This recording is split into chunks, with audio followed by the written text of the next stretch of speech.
Madame, monsieur, bonsoir. Bienvenue au journal. C'est une édition bilingue sur Equinox Télévision. Innocent Azé, good evening. Bonsoir, Flavien Valondongo. Good evening to you, televiewers, and thanks for joining us in this edition of the 8 p.m. bilingual newscast on Equinox Television.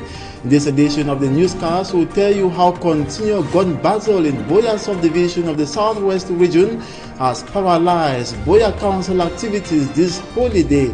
Mayor Patrick Kema has said the scholarship program must get to students.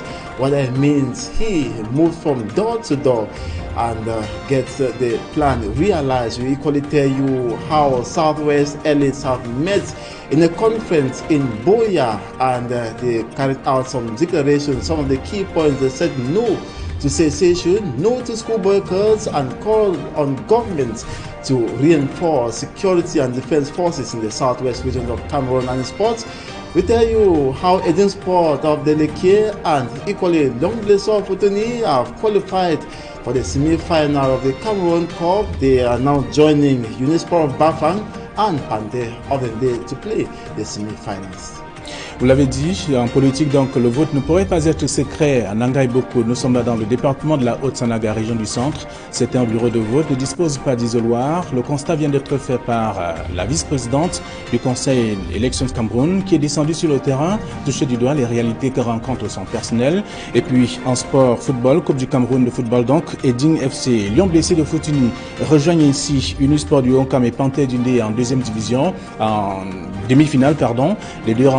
Les deux équipes ont battu leurs adversaires en quart de finale cet après-midi sur différents stades de la République. Madame, Messieurs, bienvenue. C'est une édition bilingue sur Equinox Télévision.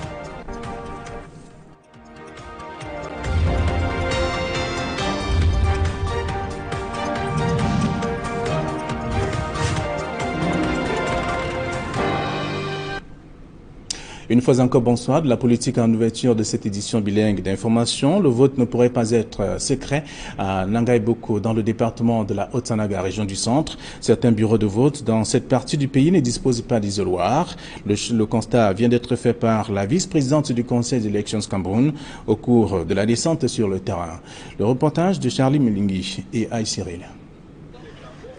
En visite de travail dans le département de la Haute-Sanaga, région du centre, le Conseil d'élections Cameroun est accueilli par une pluie de doléances, notamment sur la crédibilité du scrutin du 7 octobre prochain. L'ECAM doit bien jouer son rôle pour commencer, pas de fraude, que le meilleur gagne, que cela se passe dans la droiture. Ce que nous attendons de l'ECAM, la transparence des élections et que les bureaux de vote soient accessibles à tous les électeurs. Quelques bureaux de vote sont passés en revue dans la Haute-Sanaga. Et l'ECAM se rend compte qu'il y a effectivement problème. Certains bureaux ne disposent pas d'isoloir. Et du coup, le vote pourrait ne pas être secret ici. Les faiblesses viennent du côté des isoloirs. Et c'est cet état des lieux que nous sommes venus faire afin que les rectificatifs puissent être faits directement.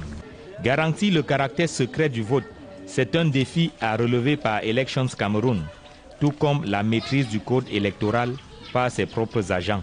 Il s'agit effectivement de savoir si nos démembrements, dans leurs activités, restent collés aux prescriptions du code électoral. Justement, en termes de choix de bureau de vote, vous savez que ces lieux doivent être accessibles à toutes les couches de la population et ouverts au public. En termes de choix des présidents de bureau de vote, il faut que ce soit des personnalités jouissant d'une certaine autonomie et d'un niveau intellectuel certain. Tout comme les candidats à l'élection du 7 octobre prochain, le Conseil d'élections Cameroun est sur le terrain. Dans le département de la Haute-Sanaga, la question des moyens de transport figure parmi les défis à relever. Les électeurs et même les agents de l'ECAM seront contraints d'utiliser la pirogue pour rejoindre les bureaux de vote. Les revendeuses, encore appelées Bayam Selam dans nos marchés, peinent donc à s'organiser, limitées dans la seule vente des denrées qu'elles achètent auprès des producteurs. Les vendeuses, les Bayam Selam, viennent donc de bénéficier des formations et même dans l'optique de mieux s'organiser et procéder donc à la mutation de leurs activités. Des précisions avec Élisée Bourba et Guy Zogo. Le métier de Bayam Selam, revendeuse dans les marchés du Cameroun, restent depuis longtemps enfermés dans la mécanique de l'achat et de la vente immédiate des produits. Pour franchir un palier supplémentaire dans l'approche qu'on fait de cette profession, un groupe de femmes œuvre depuis 10 ans à mieux capaciter les revendeuses dont elles reconnaissent le rôle majeur. Les femmes Bayam Selam qui ont pour activité la vente, l'achat et la revente des denrées alimentaires. Donc ce sont ces acteurs populaires qui alimentent notamment les villes en denrées alimentaires et qui sécurisent aussi les villes dans ce qui est consommation de ces produits vivriers. Il est donc question de les doter de qualité, notamment en les regroupant en coopératives. Réunir ces femmes en coopératives, en acteurs collectifs. C'est là où on peut porter différemment le développement et c'est là où aujourd'hui elles peuvent de manière efficace, efficiente aussi, assumer ce rôle de ravitailler nos villes en denrées alimentaires. C'est aussi une réponse au défi de la transformation des produits qui interpelle le Cameroun aujourd'hui. La production, vous savez, on en fait, mais la transformation.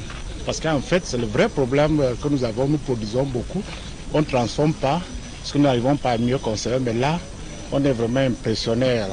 Là, je viens de voir nos épices qui sont déjà prêtes à cuire et tout. Et là, c'est vraiment l'exemple à faire. On produit, on essaie de travailler, c'est ce qu'on demande d'ailleurs. Vous savez, c'est en transformant qu'on ajoute la valeur ajoutée, qu'on gagne plus d'argent. Pour les acteurs de ce mouvement, il ne fait pas de doute que les revendeuses sont indispensables pour l'avenir. Demain, si vous voulez assurer la sécurité alimentaire dans nos villes, dans nos quartiers, il faut aussi regarder ces acteurs qui ont un rôle extrêmement important, mais combien de fois marginalisé et sous-estimé. C'est notre engagement, c'est notre parcours de 10 ans. Avec en prime l'assurance des financements, du moment qu'elles sont mieux organisées. Dans des associations, dans des coopératives, je crois qu'elles ont plus de possibilités d'avoir accès aux moyens de financement pour transformer. Vous savez, bon, ça commence, on ne peut pas commencer par produire d'une façon industrielle, on commence toujours, c'est par progrès. Et c'est encore bien parce que là, c'est encore bien biologique, c'est naturel, il n'y a encore rien d'ajouté, c'est très bien. Certainement, une voie rassurante pour notre agriculture et tous les acteurs de ce secteur. Des fournitures scolaires pour des réfugiés de diverses nationalités donc au Cameroun. L'œuvre est d'une bénéficiaire, une bienfaitrice en tout cas, donc soucieuse de l'éducation des enfants, notamment en situation difficile, surtout en cette période délicate de préparation de la rentrée scolaire. Élisée Bouba et Marcelin Gansop pour plus de précisions. Ils sont originaires de plusieurs pays et cravachent dur pour assurer la pitance quotidienne. La pression est encore plus forte à la veille de la reprise des cours. Les enfants réfugiés ont du pain sur la planche pour ne pas rater le train de la rentrée scolaire, alors même que les poches de leurs parents sont vides. On débrouille seulement avec mon mari. Pourquoi? Je vends des arachides et je tresse. Et mon mari, même il est débrouillant, il va au marché préparer la rentrée de mes filles. Je suis depuis au Cameroun, peut-être ça fait 13 ans. Tant que tu n'es pas dans ton pays là, ce que tu voulais là, tu ne peux pas avoir ça et on dit merci, on sent un peu bien. Oh non, merci beaucoup. L'on comprend dès lors que le moindre appui soit considéré comme la manne venue du ciel pour ces réfugiés, notamment ceux qui ont la chance d'être scolarisés. Très ému. Tous ces cadeaux, ce grand cœur que la maman a eu de nous offrir, tous ces cadeaux-là, très bien avec la rentrée qui débute. Comme je fréquente dans un établissement technique, c'est plus de dépenses. Elle nous a remis des kits scolaires. Vraiment, nous la remercions avec un grand cœur. Ça va contribuer à mon année scolaire 2018-2019, ce qui va m'aider à plus avancer. Pour la donatrice, il n'y a pas plus de bien que d'investir dans l'éducation d'un enfant. Qui plus est, un enfant qui pour diverses raisons a été contraint de quitter son pays pour s'installer ailleurs. Le problème des réfugiés, c'est le problème de nous tous, n'est-ce pas? Elle a pris dans son cœur de donner sa part, sa contribution. On avait plein de soucis après avoir vécu en dehors du pays pour plus de 10 ans, 15 ans, 20 ans. Au retour, on a eu un problème d'intégration. Donc après avoir réfléchi, on s'est dit, bon, en termes de ce qu'on pouvait faire, plus il y en a plein d'autres trucs. Mais on a choisi une journée de rentrée scolaire pour assister les parents, pour leur dire, bon, vous êtes, you're welcome in Cameroon, you're part of us. Le Cameroun est réputé pour son hospitalité légendaire.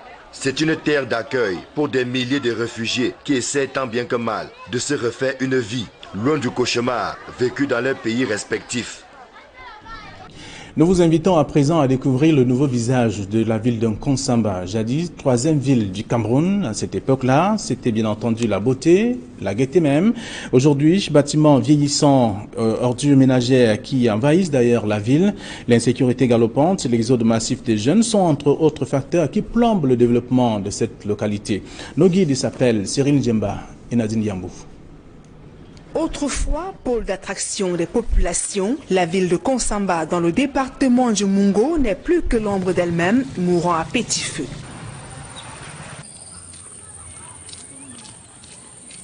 Au fil des années, les bâtiments perdent leur éclat d'antan. Les routes construites à l'époque coloniale sont quasi inexistantes à ce jour, d'autres encore impraticables, surtout en saison des pluies. Quand j'étais petit, quand on disait que Nkonsamba était la troisième ville du Cameroun, aujourd'hui j'ai 57 ans, mais Nkonsamba est dans la mer. Cette route était goudronnée, j'étais né, je rampais. Mais 50 ans plus tard, c'est-à-dire qu'à peine quand il pleut là, c'est un bourbier terrible, c'est décevant. Tout autour de la place des fêtes de la ville, les mauvaises herbes ont fait le lit sans que cela n'émeuve les autorités locales. Bien plus, de nombreux bâtiments sont envahis par la broussaille. Il n'y a qu'à voir ce parking abandonné devenu un lieu de refuge pour des brigands. Ça devient le nid d'oiseaux où chacun peut aller se fumer son chambre indienne. Et puis les usagers qui se passent, même les voyageurs ils ne sont pas en sécurité. Et les bandits peuvent même se cacher là et faire mal aux usagers. À Nkonsamba, l'insalubrité dicte sa loi. Des tas d'immondices et autres déchets jonchent les principales rues. Et les odeurs nauséabondes qui s'y dégagent menacent la santé des habitants. Cette misère, vraiment ça étouffe. Je crois que ça étouffe les hommes plus que les femmes. Tous les jours, c'est-à-dire que les gens viennent déféquer seulement ici. Comme si on ne sait plus si c'est une poubelle ou c'est des toilettes publiques. Vraiment, on ne comprend rien. Cette situation a d'ailleurs poussé de nombreux jeunes à déserter cette localité pourtant dotée d'un riche potentiel agricole pour trouver refuge dans les grandes métropoles. Un doigt accusateur est pointé sur la communauté urbaine de Nkonsamba. Le délégué du gouvernement de la ville de Nkonsamba. Bon, moi, vraiment, nous ne savons même pas s'il existe en Nkonsamba parce que moi, apparemment, je ne l'ai jamais vu. La population ne connaît pas le rôle de délégué du gouvernement. Voilà tout ce que je peux vous dire. Les regards sont désormais rivés vers les pouvoirs publics. Les populations de Nkonsamba appellent de tout leur cœur les dirigeants de ce pays à redonner un souffle nouveau à cette ville mythique. Parlons de toute autre chose à présent pour dire que les personnels hôteliers tablent sur leurs droits, confrontés à de nombreux problèmes dont la garantie de leurs droits justement. Les personnels du secteur hôtelier du Mfundi à Yaoundé travaillent de manière à se doter de plus d'arguments face à leurs employés à travers leurs syndicats. Emmanuel Diop et Guizogo. Face aux difficultés des personnels du secteur hôtelier, le syndicat départemental des employés d'hôtels et activités connexes du Mfundi mise sur la nécessité de renforcer leurs capacités, notamment celles des délégués de personnel de cette branche d'activité. À cet effet, il vient de les réunir en session de formation à Yaoundé. Il était donc opportun pour nous de former nos délégués afin de les amener à mieux assumer leurs fonctions. Nous pensons que ces formations portent parce que le retour que nous avons, c'est que, entre autres, il y a des avantages sociaux que les entreprises ont accordés aux travailleurs grâce à la négociation faite par les délégués du personnel au sein de l'entreprise. Il y a également les espaces, l'environnement du travail qui s'améliore de jour en jour. Parce que nous ne disons pas à nos délégués de revendiquer seulement le facteur financier mais également le facteur professionnel, c'est-à-dire qu'il faut qu'il soit à l'aise dans son cadre de travail. Les apprenants soulignent l'impact que cette formation leur apporte dans leur travail quotidien.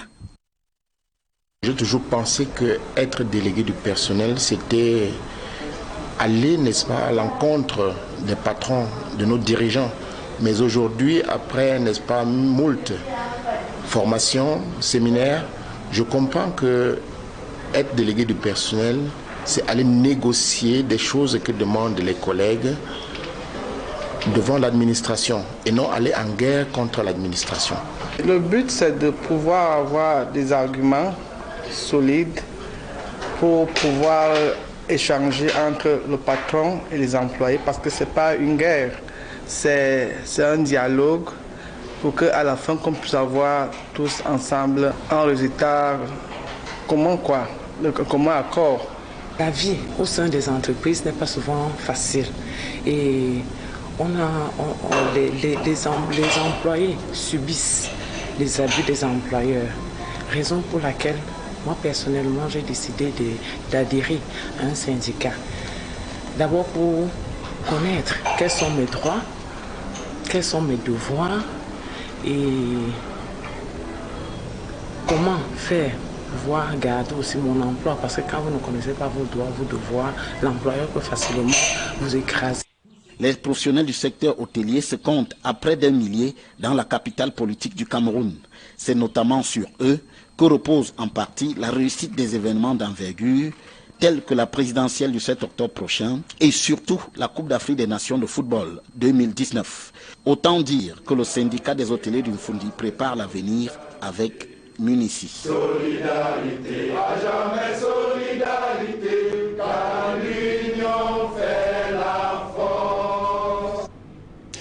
Une note de sport parlant de la Coupe du Cameroun de football pour dire que Ding FC et Lyon blessé de Futuni ont rejoint donc en demi-finale Unisport du Honkam et Panther d'Undé. Donc les deux équipes ont eu raison sur leurs adversaires ce jour en match des quarts de finale. Innocent Azé, vous avez la seconde partie de ce journal en langue anglaise. Exactly. Flavio Valondongo, once more, good evening to you, televiewers, and thanks for joining me in the second segment of the newscast. We told you in the headlines how continuous gun battle in Buea subdivision of the southwest region of Cameroon has paralyzed Buea Council activities this holiday, but Mayor Patrick Kema of the Buea Council says the scholarship program must get to deserving students. He says he is ready to move from door to door for this. Derijato has more. The Anglophone crisis has caused the annual Buea Council traditional holiday activities not to take place this year. And the reason is that the atmosphere was too tense for any organized outdoor activity. This year we looked at the prevailing political climate. It was a little bit difficult for us to get our younger brothers and sisters. But Mayor Ekema Patrick Esumbe of the Buea Council says his office is also changing with these changing times in a direction to benefit especially deserving pupils and students for a new school year. We resolved at a meeting that we are not inviting the students to move to the council to collect the scholarships. We are moving towards the students. In a meeting with academic stakeholders of Buea, it was agreed that school heads will send in names of pupils and students qualified by merit to the Buea Council for support. We decided to lighten the burden by coming to their rescue towards the end of holidays. Rescue in the sense that we are organizing a scholarship program to award scholarships to deserving students, scholarships to needy students, and scholarships to some physically challenged students. And for the first time, the beneficiaries will not converge at the Buea Council chamber as it was always the case, but the council will move towards the beneficiaries. Mayor Ekema Patrick Esumbe also added that he is ready to go an extra mile if it means moving from door to door. An event where we have a student who is scared even to come to the court areas which we have broken down, I personally can move door to door and distribute those materials to students as my own sacrifice towards nation building. It is no secret that Buea subdivision is increasingly tense as gunmen and the military are frequently battling it out, even in the heart of the city, and sometimes in broad daylight. No to cessation, no to school boycotts, and a plea for reinforcement of defense and security forces in the southwest region of Cameroon are some of the points at the Buea Declaration Saturday that was during the Southwest Elite Conference that held in Buea. Let's now have an excerpt of that declaration. I wish to welcome everyone present here. Affirm, one, that the Southwest region has seen remarkable progress in recent years. Call on all those not from the Southwest region to desist from using the Southwest as an area for their untoward and wicked acts, to lay down their arms and live peacefully with the Southwesterners. Four, call on the populations of the Southwest region not to yield to fear and to send their children back to school under the protection of the forces of law and order. Exhort those of our brothers and sisters living in the diaspora to transcend passion and bitterness, as well as weigh the hazards of their actions and allow reason to prevail within our dear fatherland. We recall further, one, that the Southwest region has since the 1990s stood firmly for a one and indivisible but decentralized Cameroon. Two, that at no time has our region elected to secede or to be part of a two-state federation. At no time. Three, that we have called on the government time without number to put in place, as required by the 1996 Constitution, regional councils so that our people can be governed by their people and not by other people. Finally, we, the members of the forum, urge government to significantly increase the presence of forces of law and order in our region.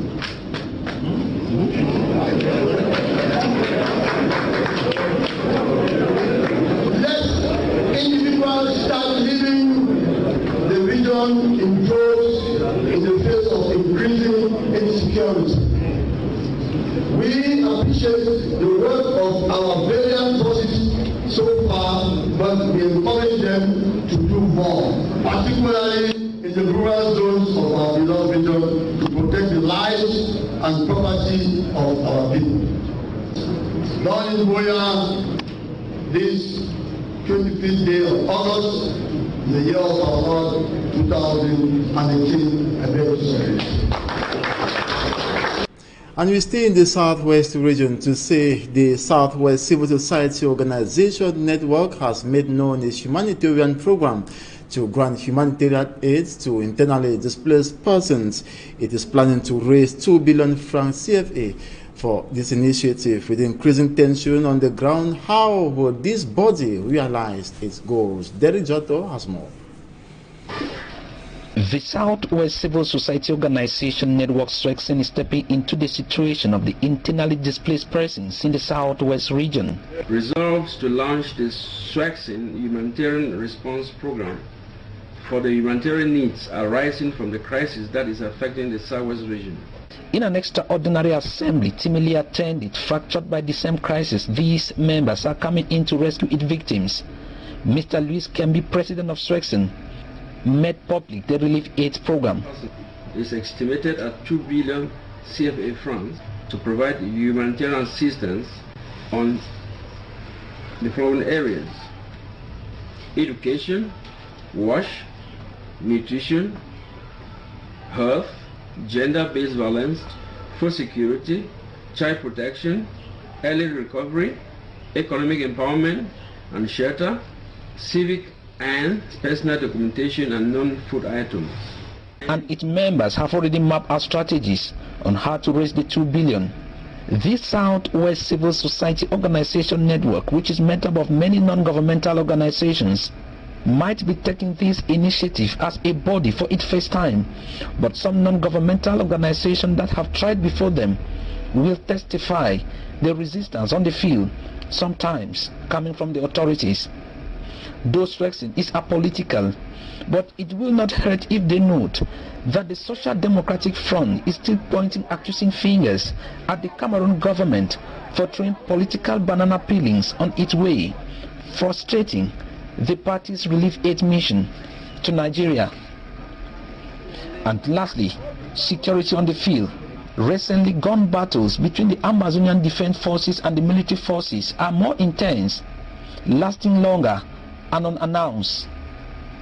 And Swexin is aware of the situation. We will not simply be going out. We need security clearance. We need to build credibility on both sides of the aisle, the people and the government, and at the international level. And we also need to increasingly, in collaboration with other actors, push the government to understand that it's important to get out to solve the needs of those who have been affected by the crisis. It is the prayer of all for a ceasefire, at least for those in the bushes to be treated or come out, as the poor weather is also inflicting its own crisis on them. Inhabitants of Dikolo neighborhoods have gone for over 8 months now without potable water. They blame a road construction company for destroying pipes, as Mark Jikan Gabriel reports. It is a common exercise that every inhabitant of this neighborhood must go through. We are in the Dikolo quarter, located in the Douala 4 municipality. 8 months counting, but no drinking water. It has been 8 months now without drinking water. Children are drinking well. At times, you like to drink the rainwater. We are pleading the council and the government to try and see whether they will help us and put back the water in our cartier. We are really suffering. We can live here to Sanchokes to buy water. We will not even see the water, even though I have to go right to Levang to go and buy water there. We are really suffering in this cartier. At first there was water, but when they came there, they want to construct this road. They destroy all the pipes. We have stayed for about 6 to 7 months without pipe and water. The only source of water available for them is well. Reasons why the exercise is a must for everyone in the zone. Children are the most affected. Children, all of them here, they are suffering. Some they are having diarrhea, some they are having fever. We don't even know the source of their illnesses because there is no drinking water. At times, the source from where the water is gotten from is questionable. With the upcoming school year approaching, the cry of every child who usually go in search of water at distant places is for the return of potable drinking water. We need the country to help us and bring back water here because since 8 or 7 months now we don't have water and very soon school will be starting back. Children from here are covering long distance to carry water and we are really suffering. We don't have water, we cover a long distance to have water. Sometimes there is not even water to drink. Sometimes we don't even have water. So we, the people of Dikolo, plead to the government for water. Even elderly persons are in need of the precious liquid. Oh, I don't drink water, no, they come up with it. The opening of their roads has been blamed for the lack of water in the Dikolo neighborhood. Inhabitants say the road construction company destroyed pipes, promising to repair them, but 8 months gone, neither the pipes or roads are set. They destroyed the road. They said they want to fix the road, but look at the state of the road. It's too bad. They came, instead of doing things that it will help us, they instead destroy everything. The little that we had, they destroy it. With the school year at the corner and several people already affected with the absence of pipe-borne water in the Dikolo neighborhood, top authorities are being requested to sort for a lasting solution.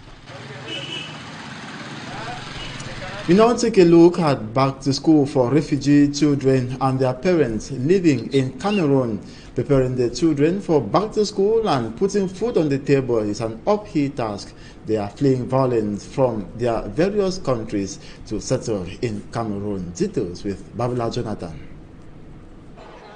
They are refugees from several African nations striving hard for survival on the Cameroonian soil. The pressure of hardship is rising as the next school year draws near. On débrouille seulement avec mon mari. Pourquoi? Je vends les arachides. Zenaba is a seamstress and trader. Her husband is also a trader. They are managing to put food on the table and prepare for back to school. Tant que tu n'es pas dans ton pays là, ce que tu voulais là, tu ne peux pas avoir ça et on dit merci. On sent un peu bien. She has been in Cameroon for 13 years. Tous ces cadeaux, ce grand cœur que la maman a eu de nous offrir. The refugee children and their parents say aid from Goodwill Cameroonians and the United Nations High Commission for Refugees is like manna from heaven. Ce qui va m'aider à plus avancer. On a choisi une journée de rentrée scolaire pour assister les parents. A show of hospitality. Pour leur dire, bon, vous êtes, you're welcome in Cameroon. You're part of us. Hospitality in action to improve the difficult living conditions of refugees in Cameroon. Inhabitants of Nanga Eboko, that's in the Upper Sanaga division of the Central region of Cameroon, are optimistic of a credible election in the locality come October 7, 2018. Their worries and reasons were expressed during the visit of the Vice President of the Electoral Council of Elections, Cameroon, that was Pauline Abena Ekobena Amugo to Upper Sanaga. We have details of this report for me, Armstrong Sana. The credibility of elections in the Upper Sanaga division, Central region of Cameroon, characterized the visit of Madame Apolline Abena Ekobena Amugu, Vice President of the Electoral Council of Elections Cameroon, to the area. Inhabitants say Elekam must first and foremost be in the position to play its role as an independent organ. This, they believe, will avoid electoral frauds and give victory to whom it is due. They equally urge Elections Cameroon to make polling stations accessible to all voters. After a review of all polling stations in the Upper Sanaga division, Elekam found problems with many of them. Some polling stations lack polling boxes, which makes it difficult for the choices of voters to be secret. Madame the Vice President promised to rectify the problems before the D-Day. She also outlined another task which Elekam must address before voters go to the polls come October 7, that of getting Elekam officials to master and respect the electoral code. They must be able to make the right choices as far as polling stations are concerned. Heads of polling stations must be people of good moral and intellectual standings. Just like candidates retained for the October 7 presidential election, Elekam officials are on the field in the Upper Sanaga. Actors in the electoral process will have to battle with the difficult means of transportation in the Upper Sanaga division, Central region of the country before, during and after the October 7 presidential election. To get to some polling stations, they will have to do so with the help of an engine boat. And in sports, two remaining quarter-final matches of the Cup of Cameroon have been played this afternoon. Cotton Sport of Garwa bows to Eden Football Club of the Leke by 1-2. Long Blessé of Fotone Trastone Kalara Football Club 2-0. Both teams now join Unisport that beat Renaissance 1-0. That was yesterday. And Pantel of the Day, that's punked Union of Douala 1-0 as well. And that does it for this edition of the 8 p.m. Balingua newscast on Equinox Television. Thanks for watching. Do have a splendid evening. Bonsoir, Flavien Balondongo. Bonsoir à vous et bonsoir à nos chers téléspectateurs qui ne vont pas partir, en tout cas sur la route des Touji 2018. Retrouvez dès 21h Maurice Kamto, donc l'un des candidats à la présidentielle du 7 octobre prochain, va dérouler son projet de société. Il sera reçu par des journalistes de haut vol. Donc dans le programme La Vérité en face, Maurice Kamto, c'est tout à l'heure, dès 21h sur Equinox Télévision. Merci, bonne soirée à tous.